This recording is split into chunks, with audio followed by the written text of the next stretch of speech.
Hey everybody, this is Mike Smith. I am the character designer on Paperbound, both the 2015 version, the one we started with that released on PlayStation and Steam and I think Humble Bundle and Green Man Gaming, and also now the 2019 version where we kind of went back and just redesigned a lot of things. Now, these videos are going to serve two purposes, just kind of show you a little bit of the process, but also show you, kind of reveal the new looks for the characters. So there are 11 more, if I've counted right, 11 more videos to come that will highlight each week or twice a week, whatever we're going to do here, highlight all the new characters and what they look like. So what you're seeing here is a time lapse of me kind of inking and coloring Eddy, and this is his new look. As you can see here, he's changed quite a bit. He's not as short as he once was. I've kind of lengthened his arms, his torso, and his legs. And kind of, you'll see later here in the video, I haven't quite touched on it yet. It'll come up next, I think, in the inking process, but changed his weapons as well, like kind of beefed them up. And this was done, I think, in the grand scheme, it took like an hour and a half to do, but you're seeing it in about 5 minutes, 5 or 6 minutes. But this was a fun thing to do. We got the idea. Dan had surprised us. We're going to come to Switch, and we wanted to take a step back and kind of redesign just a few elements. And at the beginning, I think, if I remember right, it was all about redesigning like the main menu and changing a few things up, which there will be videos of as we get closer to the end. But we wanted to change things up. And I thought that was a great idea. Let's do that. Yes, I think it needed to be changed. But in that change, I had actually kept this entire process of redesigning the characters a secret. I didn't tell Dan, I didn't tell anybody on the production team. I really was kind of scared to death. Really just kind of, do I have time, not only to help, in redesigning the menus and stuff, but also redesigning 12 characters all over again. And so, as we were working on, I was working on different menu sketches and whatnot, we eventually, I was in secret redesigning a bunch of them, and I think I got to about the 4th character, and one day during a Skype call or something, I can't remember exactly how it went down, I said, hey, I've been kind of secretly working on something, what do you think? What if we redesigned all the characters if we're going to redo the menu? And I think I showed him Eddy, and he loved it, and we just kind of ran with it. So the holidays were me just kind of going back and redesigning each and every one. Luckily, I was like 4 ahead, so that was awesome. Anyway, you can see here the entire process. I'm using Sketchbook Pro here. All the characters were designed in Sketchbook Pro. And you can see I've beefed up a lot of things. Like I said, he's taller, he's leaner, excuse me, and he's got, a lot of his proportions are still kind of the same, but his torso is a little bit longer. But also the pencil. The pencil, I wanted to go back and give it battle damage. Just wreck this pencil because this was his main weapon. Shoot, I think it actually was his only weapon. Him and Jasmine shared the same weapon. So this is the whole process. This is just going back and, it's just details, right? We're adding little bits of details to things.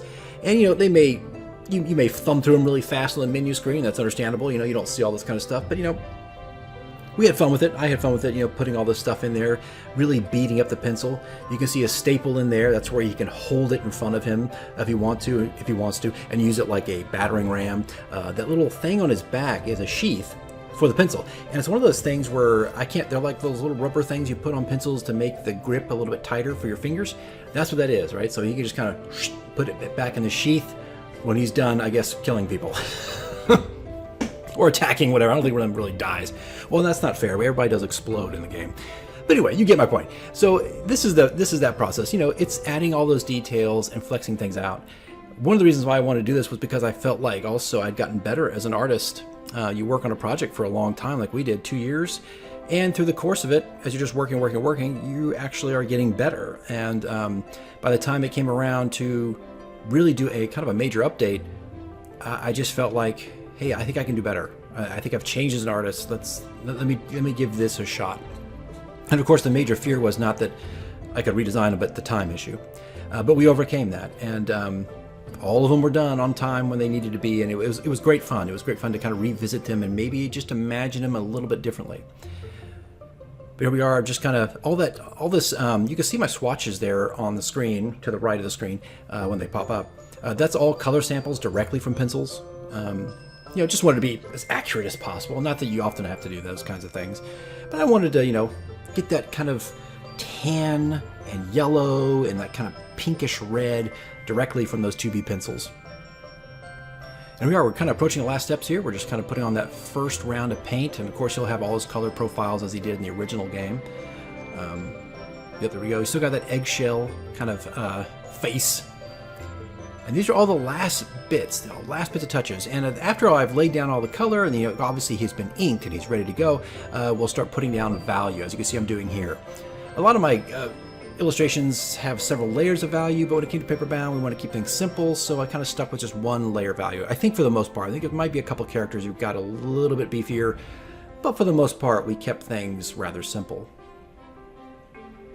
But Eddy was fun to do. You can see he's got those white armbands. There's a version, which will be a bonus video near the end, where I kind of took paper clips and used them as gauntlets, kind of twisted them around his forearms and stuff. It was like this quick idea. It never really came to fruition. And of course, you know, it doesn't reflect on the character model in game, so not really possible. But it was a neat idea, just kind of messing around with office supplies and seeing what you could do with them.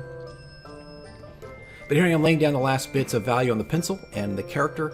And then when this is done, which I think I'm getting close to the end here, we lay down the final bits, which are kind of all the highlights for the character. You know, just imagining where the lights are, basically. But I'm proud of myself because I actually was labeling all my layers, which I don't typically do, and I get lost sometimes. But this is the process. This is how every character was created. Some took longer than others. I think Eddy was probably one of the quickest ones to do. There's some that reached more towards 6 and 10 hours. But here it is, guys. Eddy, thank you for watching, and you know, there's obviously going to be more to come as we reveal each and every character throughout the next couple weeks. What am I doing here? I guess I'm just moving things around. Anyway, okay, guys, I'm going to let you go. Thanks for watching all this and keeping up with Paperbound after all these years. And I think the next one's going to be Jasmine and her new look. All right, guys, thanks so much.